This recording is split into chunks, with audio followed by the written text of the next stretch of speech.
Ermənistanın baş naziri Nikol Paşinyan Ermənistanla Azərbaycan arasında münaqişə səhifəsinin bağlandığını və sülhün bərqərar olduğunu bildirib. Paşinyan bunu ötən il avqustun 8-də Vaşinqtonda keçirilmiş üçtərəfli görüşün ildönümü münasibəti ilə Ermənistan xalqına müraciətində deyib.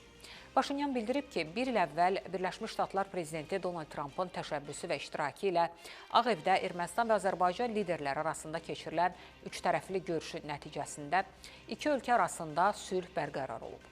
Onun sözlərinə görə Ermənistan tərəfi artıq 8 avqust görüşünü sülh sammiti, Prezident İlham Əliyevlə birlikdə qəbul etdikləri və Donald Trampın şahid qismində imzaladığı birgə bəyannaməni isə sülh bəyannaməsi adlandırır.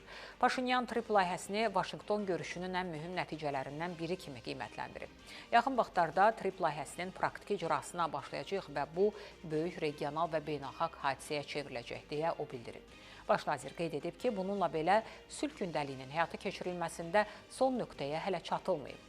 O xatırladıb ki, ötən il avqustun 8-də Vaşinqtonda iki ölkənin xarici işlər nazirləri tərəfindən paraflanmış Ermənistan və Azərbaycan arasında sülhün və dövlətlərarası münasibətlərin təsis edilməsi haqqında saziş hələ imzalanmalı və ratifikasiya olunmalıdır. Paşinyan həmçinin Ermənistan-Azərbaycan sərhədinin delimitasiyasının davam etdirilməli olduğunu bildirib. O, sülhün bərqərar olmasına verdiyi töhfəyə görə Birləşmiş Ştatlar prezidenti Donald Trumpa təşəkkür edib. Ermənistan xalqını 8 avqust münasibəti ilə təbrik edirəm. Azərbaycan xalqını 8 avqust münasibəti ilə təbrik edirəm deyə Paşinyan müraciətini yekunlaşdırıb.